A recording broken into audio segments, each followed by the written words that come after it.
El día de hoy yo quiero predicar una palabra, el segundo mensaje de una serie de mensajes que quiero predicar y que quiero llamar a la serie Consejos sabios en tiempos turbulentos. Todos sabemos que estamos viviendo tiempos turbulentos, ¿verdad? Tiempos muy inciertos, muy inciertos. Y por eso es que yo les repito que esto no se ha terminado. Esto tiene cosas muy complicadas todavía. Aún no nos han dicho ya se acabó, señores, yupi. Todavía hay cosas que resolver. Y la verdad es que en el camino como creyentes en Cristo, hablábamos la semana pasada en la transmisión que necesitamos entusiasmo, necesitamos animarnos, necesitamos de alguna manera entender que hay que terminar el camino. Dice el proverbista, dice, mejor es el fin del negocio que el inicio. ¿Por qué? Porque cuando terminas el negocio tú puedes decir cuánto ganaste y cómo terminó todo. En el inicio uno tiene la emoción y tiene la cosa, pero aún no ha hecho nada. Pero en el final tú dices, ganamos, ¿verdad? Bueno, igual es en la vida cristiana. El final es lo mejor que el inicio. Entonces, mientras nosotros avanzamos y queremos alcanzar las cosas que el Señor nos propone, muchas veces fracasamos, muchas veces tropezamos y caemos. ¿Y qué necesitamos? ¿Qué es lo que uno como creyente necesita cuando fracasa, mis hermanos? La gracia de Dios. Y la gracia dice, yo me voy a inclinar hasta ti, te voy a levantar y te voy a dar un futuro y una esperanza. Esa es la gran bendición de la gracia de Dios. Ahora, pocos problemas son tan difíciles de soportar como la angustia que acompaña el haber fracasado, el haber tropezado, el haber pecado, el haber no hacer la voluntad de Dios. Y el fracaso puede haber sido un error de juicio que nos llevó a la ruina financiera, por ejemplo. Cuando tomamos una decisión que no era la decisión correcta, una violación de confianza que derrumbó una relación, o una caída en el pecado que lastimó a nuestra familia, o tal vez fue una promesa que rompimos y con eso herimos a una persona querida. Sea lo que sea, vivir culpándonos puede ser insoportable. Cuando fracasamos, lo peor que nos puede pasar es vivir culpándonos. El remordimiento es como no sé si ustedes han visto estas películas cuando sopla el viento del desierto, que es un viento caliente, que la gente que vive en el desierto lo único que hace es cubrirse y meterse casi entre la arena, porque saben que no pueden soportar. Bueno, el remordimiento es como un viento del desierto que puede quemar el alma de una persona. Vivir con remordimiento es lo más terrible que puedes tener. Entonces le decía que puede ser que nosotros estemos caminando penosamente por la vida y el sol nos esté pegando, el sol abrasador de la culpa nos esté pegando duro, y esa no es la forma de pasar los días. Vivir con culpa es la peor manera de vivir.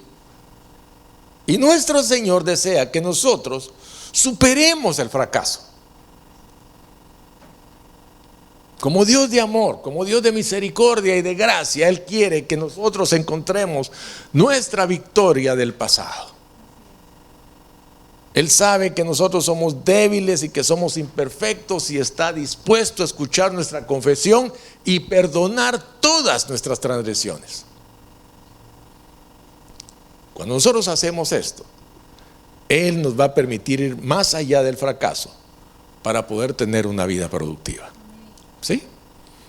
A veces nosotros, mis amados, damos vueltas sobre el mismo lugar. Si no hubiera hecho eso, si no hubiera hecho eso, si no hubiera hecho eso.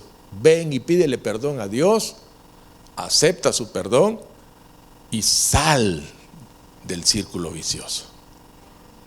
Que eso es lo que Dios está haciendo. Y las escrituras están, mis amados hermanos, llenas de relatos de aquellos que superaron el fracaso. De gente que fracasó y superó el fracaso, se recuperaron de su vergüenza y fueron muy usados por Dios. Y una persona que es un ejemplo y que va a ser nuestro ejemplo para la prédica de hoy es un hombre llamado Pedro. Y hoy vamos a verlo. Vamos a ver cómo este hombre Dios lo llevó desde la profundidad de su fracaso a convertirse en un líder fantástico. Si ustedes son curiosos, o si no lo han hecho, alguna vez lo pueden hacer. Ustedes pueden ver que acá en el canal, algunos en los muelles, hay algunos muelles que no son de carga, son muelles de reparación. Y algunos barcos vienen de lejos y vienen con problemas, y entonces los meten ahí y vienen rogando llegar, ¿sí?, a un puerto seguro donde puedan reparar la nave para no naufragar. Nosotros también encontramos refugio en la gracia restauradora de Dios. No hay lugar más seguro que la gracia restauradora de Dios. Y yo quiero que antes de que entremos de lleno a la palabra de hoy, oremos. Y vamos a hacerlo en base al Salmo 103.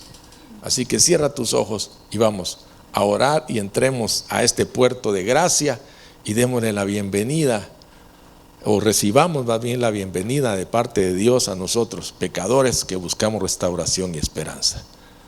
Padre, nosotros nos acercamos a ti y yo te digo a ti, alma mía, alaba al Señor y no olvides ninguno de sus beneficios, porque Él es el que perdona todos tus pecados y sana todas tus dolencias, y Él es el que rescata del hoyo tu vida y te cubre de amor y de compasión.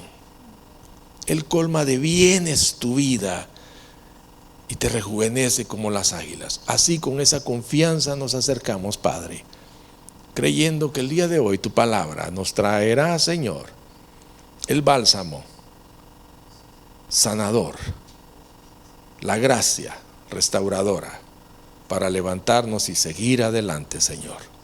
En el nombre de Jesús. Amén.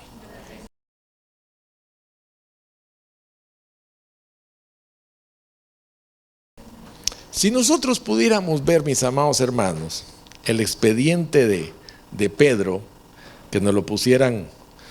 ¿Ha ido alguna vez a un tribunal y usted ve el montón de expedientes que hay ahí, ¿verdad? Algunos tienen años ahí, la pobre gente metida en la cárcel, pero ahí están los expedientes.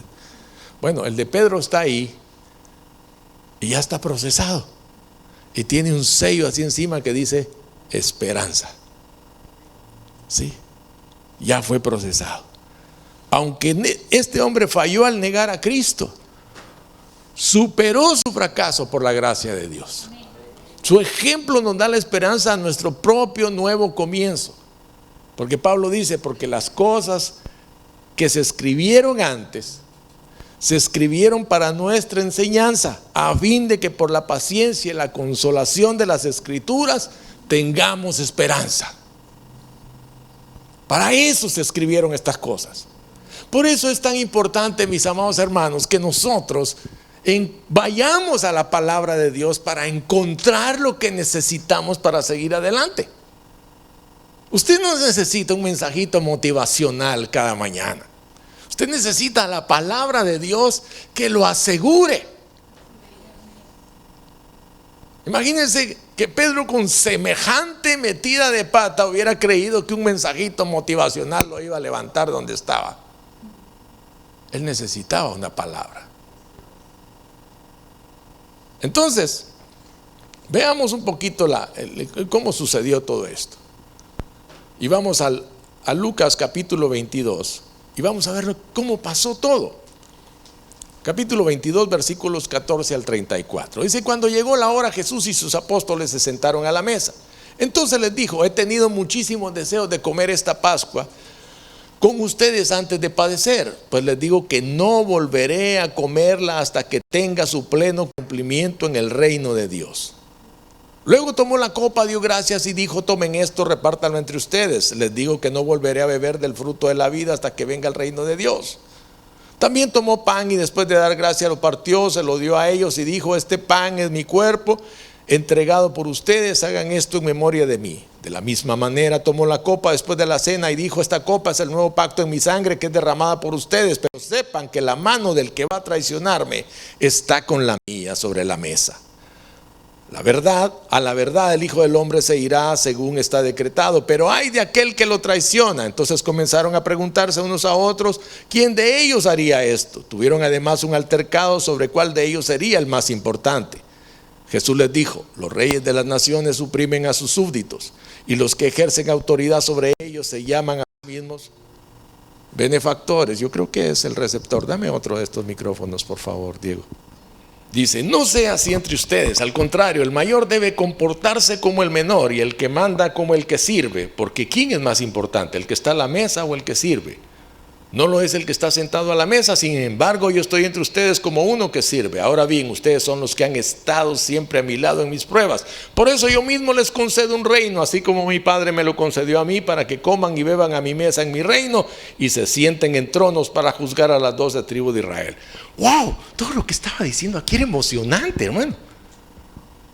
Parece que aquí se estaba distribuyendo la rosca, ¿verdad?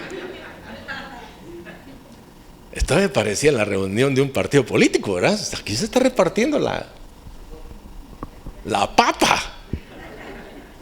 Pero mire lo que dice después, se voltea y dice, Simón, Simón, mira que Satanás ha pedido zarandearlos a ustedes como si fueran trigo. ¿Cómo te caería esa noticia?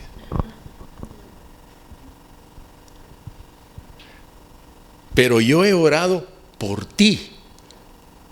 Fíjese que dice que no oró por todos, oró por él, por ti, para que no falle tu fe, y tú cuando te hayas vuelto a mí fortalece a tus hermanos.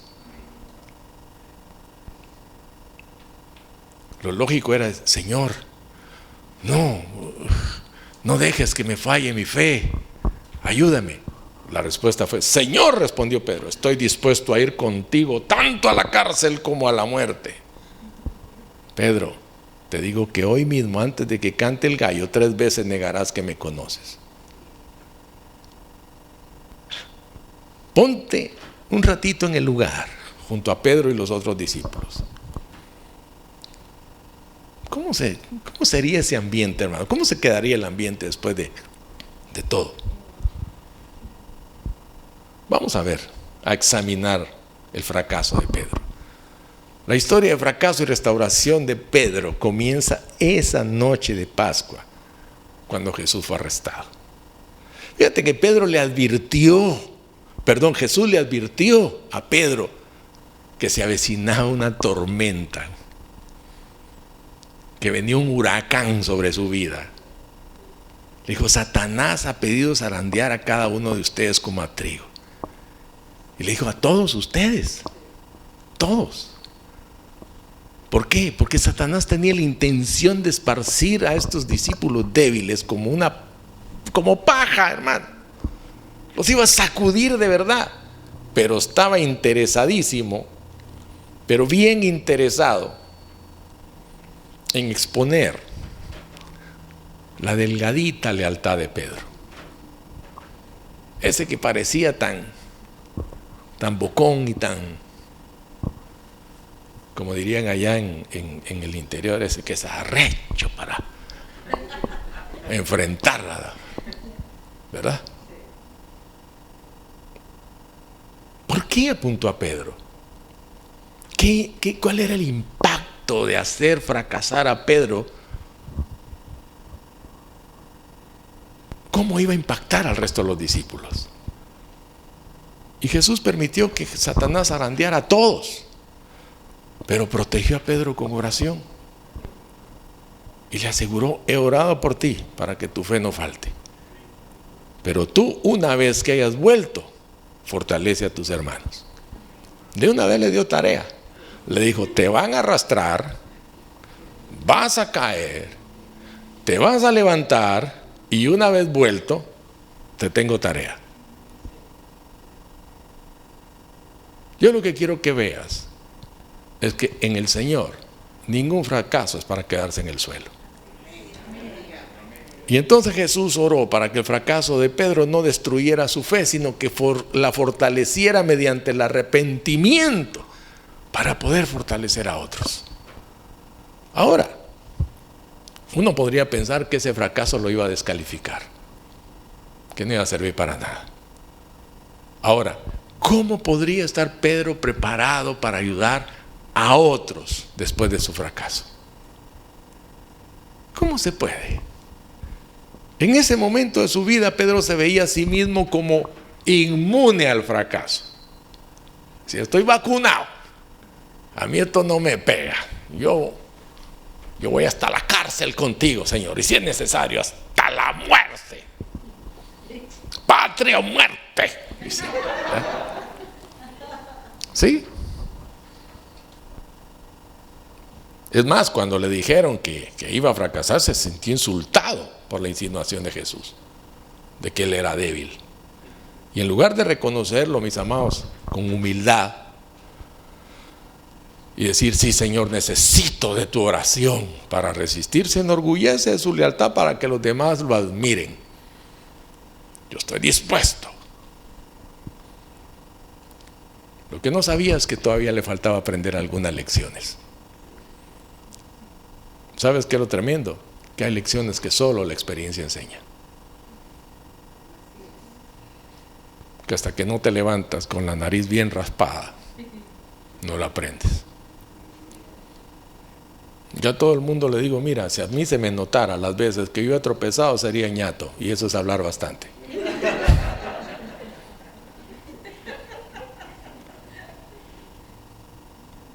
Y Jesús desinfló el orgullo de Pedro con una predicción aleccionadora, hermano. Déjame decirte algo. Antes que el gallo cante mañana por la mañana, tú ya me has negado 3 veces.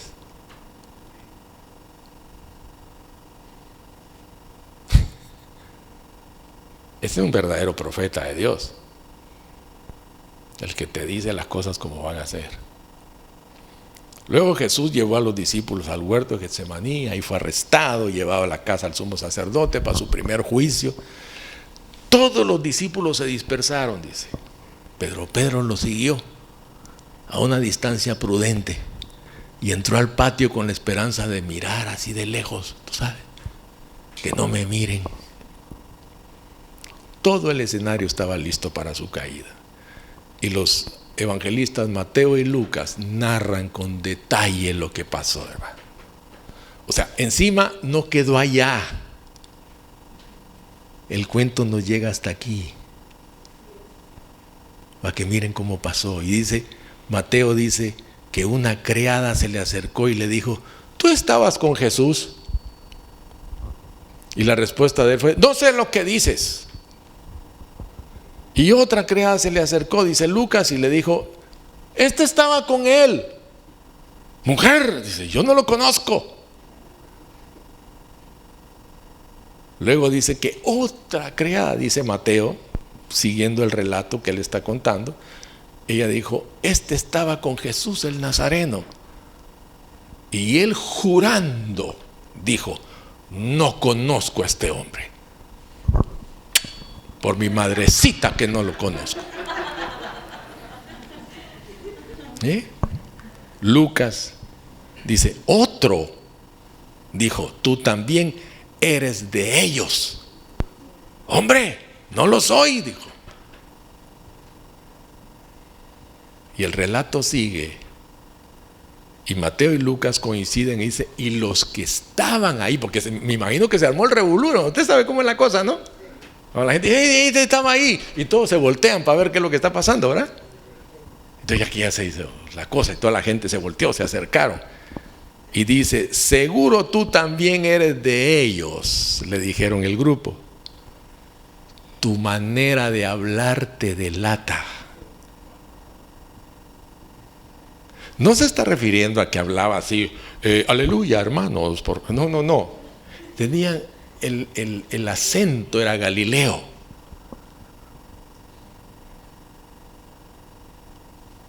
¿Tú has oído hablar a dos maracuchos? Tú los descubres donde estén, hermano. Tú entras a un lugar, es un escándalo, es una bulla, tú dices, ya sabes de dónde son. No tienen que decir, de que yo soy maracucho, no. ¿Qué va? Sí, no, lo digo con respeto y con gracia, porque de verdad, ustedes saben cómo los quiero. ¿Ya?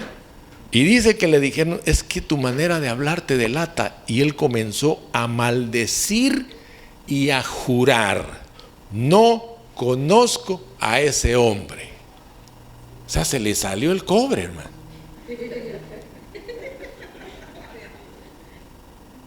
¡Qué asombroso! Mateo expone a Pedro de la manera que los soldados maldijeron, juraron y arrestaron a Jesús. Pero expone la cruda humanidad de Pedro y reveló que no era mejor que esos soldados. Pero Lucas incluye algo que yo no lo mencioné aquí: la mirada de Jesús que se cruzó con la de Pedro en ese momento. Cuando la tercera negación de Pedro cruzó sus labios y el sonido de aquel gallo predestinado cantó.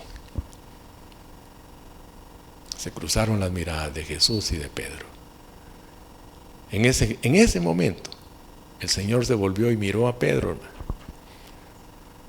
Y de repente las palabras del Señor pasaron por su mente: antes que el gallo cante mañana por la mañana, me habrás negado 3 veces que me conoces.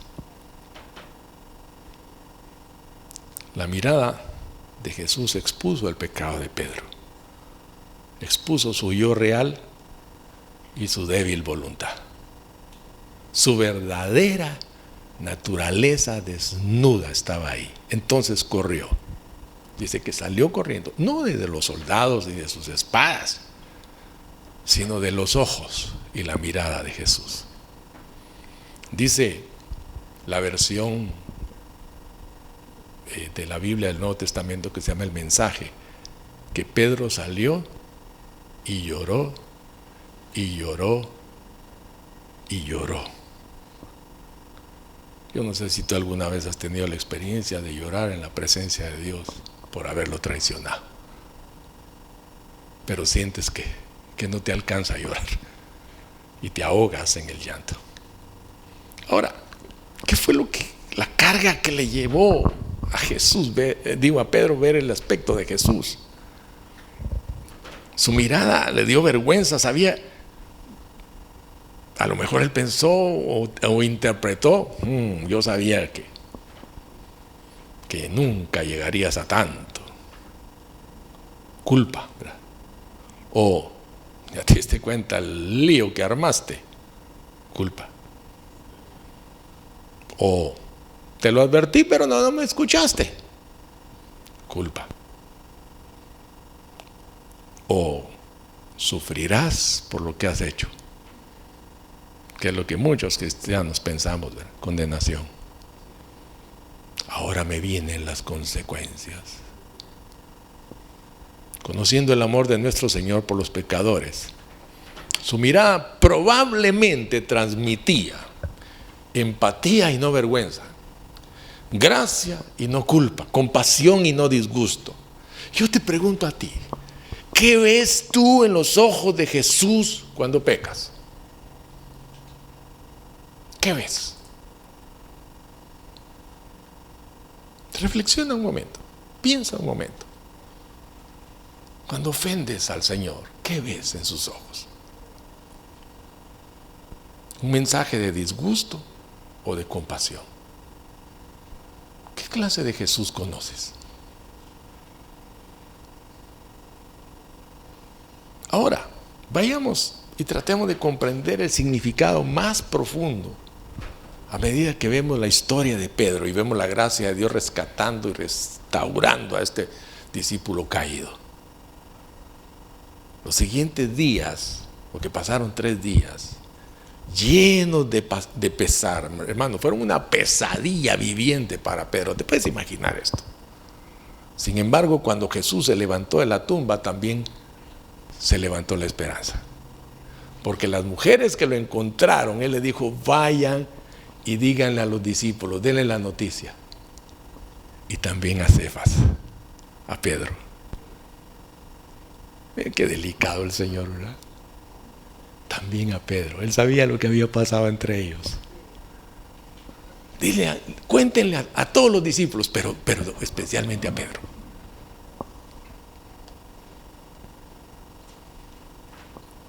En otro momento, cuando los discípulos se encuentran con Jesús a la orilla del lago y comen con Él, y se ve Pedro y el Señor cara a cara. Yo quiero que pienses un momento, ¿cómo puede uno ver a Jesús después de que uno lo ha regado de esa manera y lo ves cara a cara? Tú no quieres, tú te escondes atrás de Juan. Ya no eres yo pongo el pecho. Ahora eres, no, que no me mire mejor, no quiero contestar.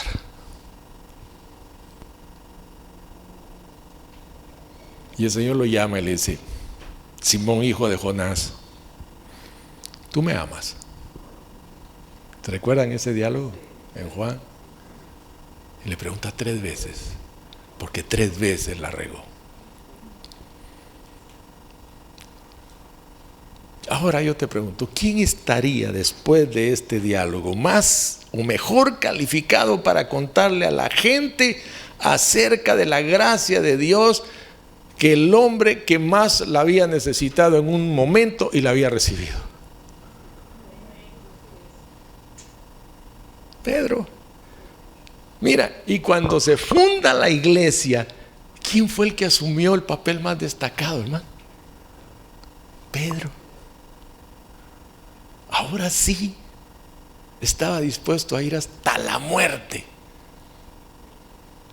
Ahora sí era de verdad. Ahora no era bocón, ahora era de corazón. Y lo estuvo. Si no es porque un ángel lo rescata de la prisión, le hubieran cortado la cabeza igual que al otro discípulo. Y fue Pedro. Pablo todavía no había aparecido. Fue Pedro el que cuidó a las primeras ovejas. Fue Pedro el que apacentó a las primeras ovejas. No fue el primer papa, fue el primero que apacentó a las primeras ovejas. ¿Sí? Así que era como si el Señor estuviera diciendo: Pedro querido, todavía tienes un futuro y una esperanza, hermano. Y eso es lo que el Señor te está diciendo hoy. Todavía hay un futuro y una esperanza. Ahora, ¿sabes qué es lo hermoso? Cuando uno estudia a los personajes de la Biblia, y eso te lo aconsejo, no pierdas la oportunidad de buscar el crecimiento personal de ese personaje a lo largo del tiempo. A menudo las escrituras nos bosquejan retratos de personas a lo largo de sus vidas, como el caso de Pedro. Como un joven discípulo, era temerario, hermano. Se pregonó a sí mismo y no se fijó en Satanás. Después de los eventos de aquella noche, su tono cambió con respecto al valor de la humildad y la seriedad de las amenazas de Satanás. Mira cómo dice en su carta en 1 de Pedro capítulo 5, versículos del 6 al 9.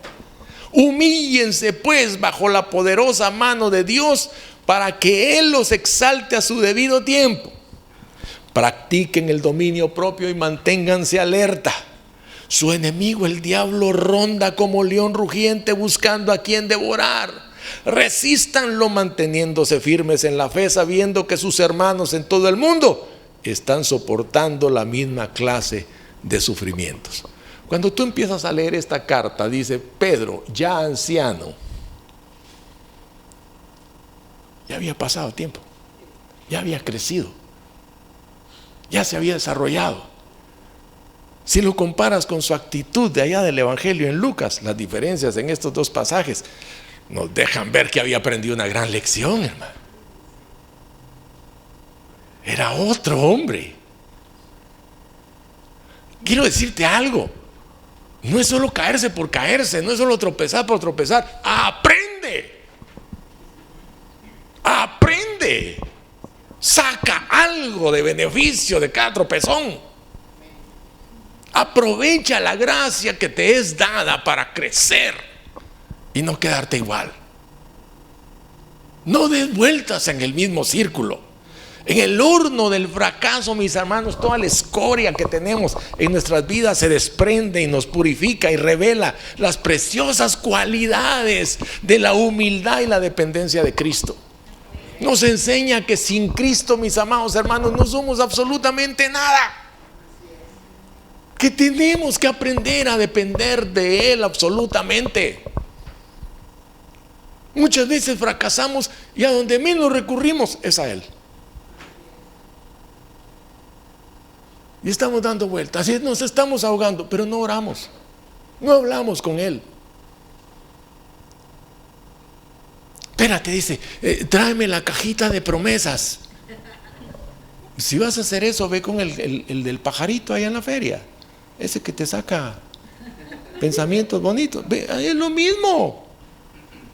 Para sacar promesas fuera de contexto, mejor ve con el pajarito, te dice cosas más bonitas. ¿Me explico, hermanos? Ve a la palabra y siéntate y comienza a leerla hasta que Dios te hable y te haga entender qué es lo que está pasando. Ahora, unas señales que nos conducen a la recuperación, mis amados. El relato del encuentro final de Pedro con Jesús nos revela su respuesta a cada una de las preguntas de Jesús. Y él fue, sí, sí, Señor, sabes que te amo. Con cada pregunta que hizo Jesús, él reveló las capas más profundas de vergüenza que lo debilitaban en su alma. Cubrió su vergüenza con gracia y lo capacitó para la tarea que tenía por delante: cuidar a las ovejas del Señor.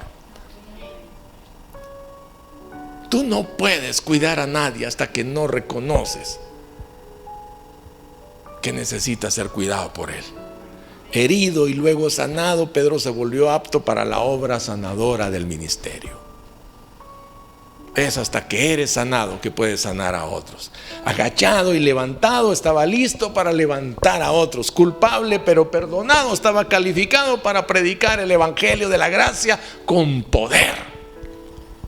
Mira, cuando tú oyes a alguien que te está predicando y culpa, y culpa, y culpa, y culpa, y culpa, es alguien que todavía no se siente perdonado.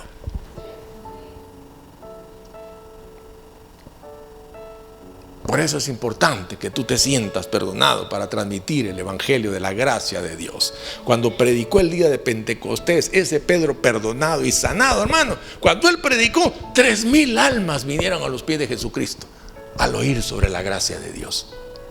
Ahora, yo te pregunto, ¿hay en tu vida un fracaso pasado que te puede estar reteniendo? ¿Hay algo que hiciste en el pasado que te tenga amarrado, que te tenga retenido? Yo te digo algo: visualiza a Cristo mirándote con compasión. Mira la compasión de Cristo y acude a sus brazos extendidos de perdón. Él te está esperando. Escucha su llamado para recibir un futuro lleno de esperanza, productivo, esperanzador. ¿Por qué? Te voy a decir algo.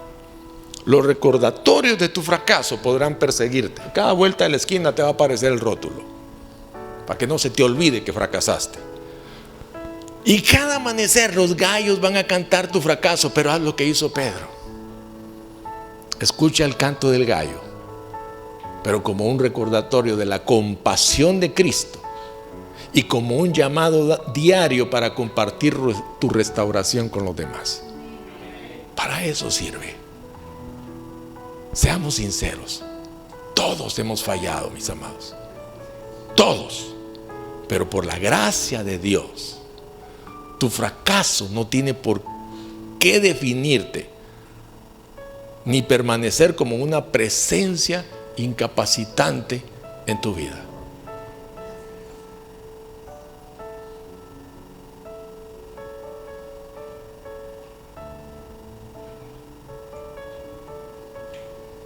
De la esclavitud, del fracaso, Cristo te ha liberado.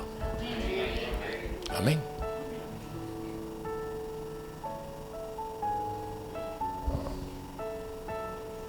Cierra tus ojos.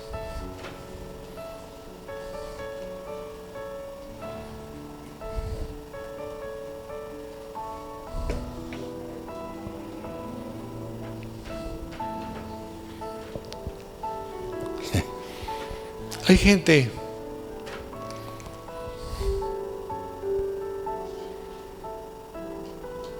yo no sé si todos han oído a esta mujer que canta unas canciones terribles, Paquita, la del barrio, pero muchos se sienten así como es lo que ella canta. una rata de 2 patas y no sé qué más, cuando miran a su pasado. Pero yo te voy a decir algo: ya fuiste perdonado si te acercaste a Él y le pediste perdón. Él te ha visto con compasión. Si no te has acercado, este es el momento para que te acerques y le pidas perdón, ya de una vez por todas, y recibas el perdón, lo tomes, te lo apropies, te levantes y sigas caminando, y dejes de vivir de manera incapacitante tu vida. Es hora de seguir avanzando. Padre, hoy a través de tu palabra escuché tu voz que me dice: confía en mí para cuidar de tu pecado. Yo confío en ti, Señor, y deseo liberar mis fracasos pasados en tus manos de gracia.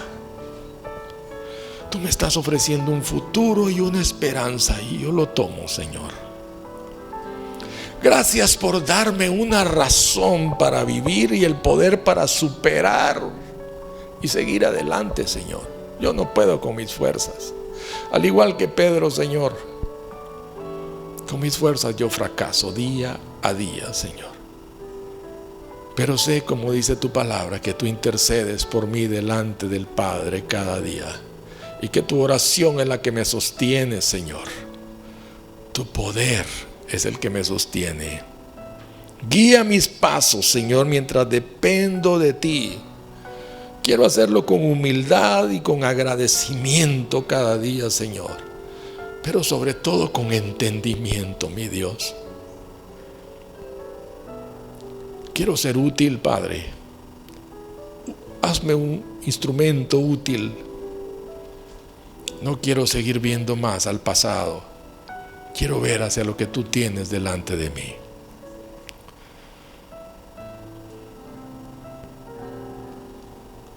Señor, que mi archivo,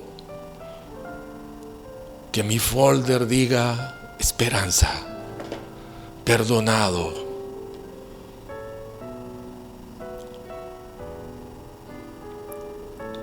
Creo en el nombre de Jesús que tú me has perdonado, Señor, y recibo ese perdón y me dispongo a caminar, Señor, y a superar el fracaso de una vez por todas, porque tu palabra dice, Señor, que 7 veces cae el justo y de todas lo librará Jehová.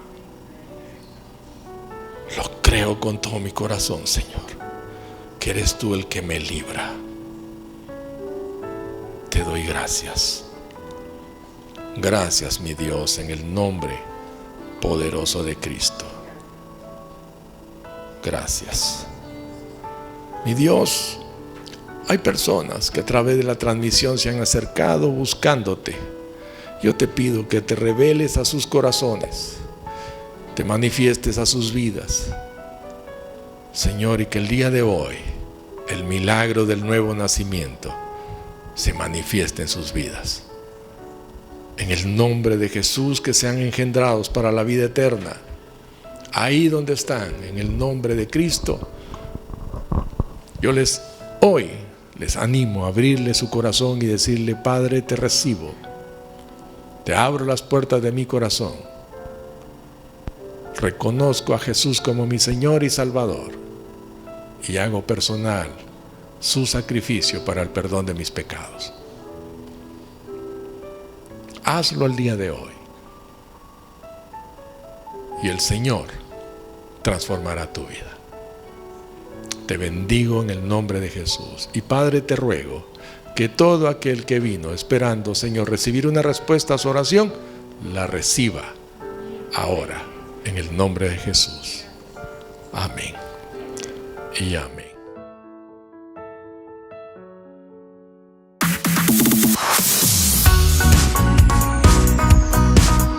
Oh sí, Señor, tú vives y reinas, y vamos a cantarlo con alegría. Vamos, allí donde estás, cántalo conmigo. Roto estaba mi corazón, pero tu mano me rescató del nuevo yo volví a nacer. La salvación en ti encontré. Tu amor no puedo expresar. Te seguiré por la eternidad. En tu gracia caminaré. En libertad siempre viviré. Sí, en ti, en ti, en ti soy libre, sé exaltado, sé exaltado. Tu amor, tu amor, tu amor no se acaba, no. Oh, oh, oh. Tú vivo estás en mí, no hay nadie en tu lugar. Te necesito, Dios, eres mi libertad. Oh, oh, oh.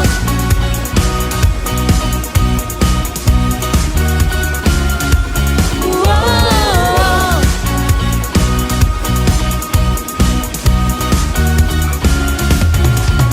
Al pasar por la oscuridad, su luz siempre me guiará. Mis cadenas Jesús rompió, con su mano me rescató. Y este mundo terminará, te seguiré hasta el final. Haz en mí, Dios, tu